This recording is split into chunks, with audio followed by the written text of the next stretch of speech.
Turning to another one of our top stories, the Prime Minister is still confident he will meet Donald Trump while in New York. Joining me now, our political panel, Assistant Minister to the Prime Minister Patrick Gorman and former Liberal MP Jason Faliski. I must say, gentlemen, it's a real honour to host this panel. I know you two normally give Tom Connell a hard time. I enjoy watching that from the sidelines. I'm sure you'll be better behaved for me, though. Pat Gorman, will a quick handshake constitute a meeting for the PM and Donald Trump? I'll get to you, Jason. Oh, well, as your viewers know, the Prime Minister and President Trump have spoken 4 times on the phone. They're due to be at an event that President Trump is hosting in New York on Tuesday that he's invited Prime Minister Albanese to. They will meet for a longer sit down at the appropriate time.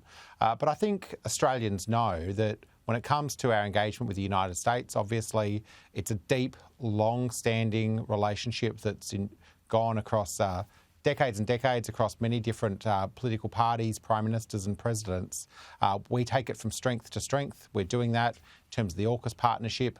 We're doing that in terms of the work that we continue to do in terms of investment, Australian investment in the United States, and indeed US investment here in Australia. And of course, your viewers know that when it comes to tariffs, Australia has the lowest tariffs of any nation when it comes to the tariffs that have been implemented. And that's something I think is a good starting point for those future discussions. And Jason Faliski, I'm sure you'll be as charitable as Pat just was there. How many minutes do they need to talk before we're going to formally count that as a meeting? Well, I don't think it's the length of time that they're meeting for, Trudy, that matters. It's the substance of what happens in those minutes that matters the most. And look, we live in a very uncertain region at the moment. We need strong allies who know that we will stand by them and who will stand by us. So this meeting, I mean, I know Patrick knows this, that Keir Starmer, even Emmanuel Macron have met with Donald Trump 2, 3, 4 times, and we are yet to have a leaders meeting with the US administration. So this meeting, it cannot come soon enough, especially after what happened in Papua New Guinea last week. Well, let's see if we get a handshake and maybe a photo. We'll be watching that very closely. Andrew Clennell's on the ground for us. A big issue that's going to dominate in the next 24 hours already is Pat Gorman recognising Palestinian statehood. It's officially happened. How does this shift the dial in any meaningful way? Benjamin Netanyahu's saying this will not happen. Well, for 77 years, there's been an expectation of 2 states living side by side, the state of Israel and the state of Palestine. And what Australia's done in recognising a Palestinian state is part of those steps towards a lasting peace in the Middle East. That's what I want to see. That's what I think most or all Australians want to see. And of course, we've said very clearly that for the immediate priorities, we do want to see return of hostages and an immediate ceasefire, and we support the United States' efforts to get to that ceasefire. And then we see holding the Palestinian Authority to the commitments they have made, the commitments they've made to reform, the commitments they have made to make sure that they fix things such as their education system. That is how we work across with international partners. I mean, the work we've done, it's the same time as the United Kingdom and Canada have also recognised a Palestinian state. We work with them to make sure that we do our bit as a middle power in global diplomatic terms, do our bit to help build a lasting peace so that people of Israel can live in peace and security, and the people of Palestine can have a state to call their own. Jason Faliski, Pat's point there is not off the mark when it comes to Australia being not alone here in terms of this recognition. More than 150 countries now doing the same. Is there a risk, in your view, that the coalition or Liberals are turning this into too big an issue domestically, that there's other things to focus on? Look, there are always other things to focus on, Trudy, but the fact is that this is a matter of principle for so many people on my side of the aisle. And I'm not saying I share many of the principles that Pat just spoke of there. We want to see a true and lasting peace in the Middle East. We want to see an end to the bloodshed. We want to see humanitarian aid and civil society return to that region so that the people living in that region can live in peace. But the fact of the matter is that there is an element of performative art to this. it is almost certain that this will be vetoed by both China and the United States and the Security Council, so it won't go forward.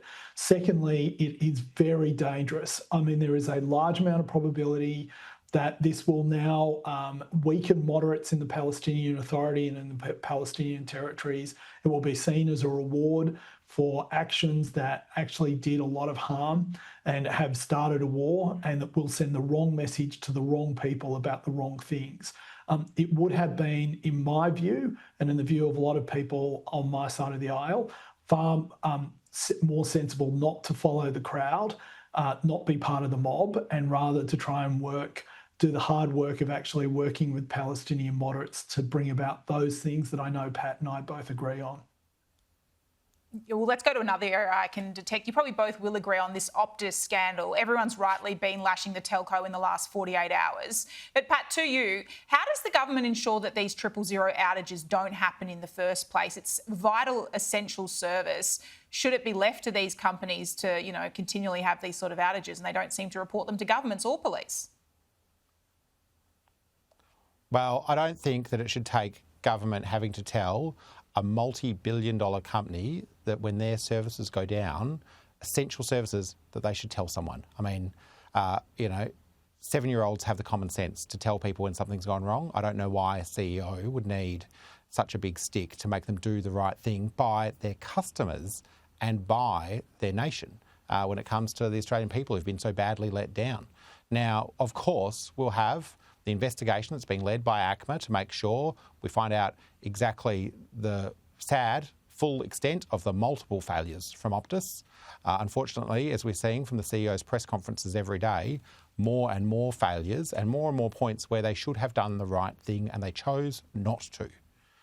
So I share the anger that is out there in the Australian community about how Optus have handled this, the tragic consequences of Optus's failures. And as the Minister outlined earlier today, we're looking at everything that is necessary to make sure that we do our bit as the Australian government to make sure that telcos live up to their existing obligations. We shouldn't have to remind them. This should never have happened. Yeah. But if we have to go down stronger legislative paths or otherwise, we're looking at that right now. Jason Faliski, quick one from you here on Optus. Do you think ultimately where this ends is the CEO has to go, or should he be the one to have to clean it up? Well, I think there is an element of either or, Trudy. I don't know the answer to that. What I will say is, like Pat, the tragic consequences of this are appalling. Australians are right to be appalled, but I'm equally angry with the regulator, ACMA. They did nothing over the weekend. This is exactly, these regulators come to Parliament all the time demanding more money and more power, and they have utterly failed. They have failed the Australian public, they have failed consumers, and there are 4 people who no longer are alive because ACMA did not do what they are meant to do when operators like Optus, like Telstra, like Vodafone, like all of them do when they talk about upgrades. They run through a systematic checklist with the regulator. Now, the fact that it took them until Monday morning to respond is equally just unbelievable. So we put great power and a huge number of resources in these regulators to ensure things like this can't happen because we don't trust corporations like Optus to be reliable in these things. And I think there needs to be a Senate inquiry into this entire situation where everyone brings the truth to the table rather than the usual point scoring and blame shifting that goes on every time one of these failures happens. Because, it's not just ACMA. Yeah, you detect that there would likely be some parliamentary scrutiny on this one. I noticed you're both in Sydney today, Pat Gorman and Jason Faliski. You're going to have a rare reunion in real life, or are you just saving it for the TV? Oh, I'm looking forward to Pat's speech I've tonight. got bad news I won't for be you. heckling from the back. He's not going to heckle. That's a promise. Live on air, Pat. Jason was kind enough to come to a speech I gave to Business Sydney about a year ago. I'm speaking to Business Sydney again tonight, and Jason's coming back. So I think that tells you that it's going to be a great night. And if it's not, Jason will make sure it's very entertaining. Well, you've both been well behaved. I'll have to tell Tom Connell you're on your best behaviour. Appreciate it, gentlemen. Thanks so much.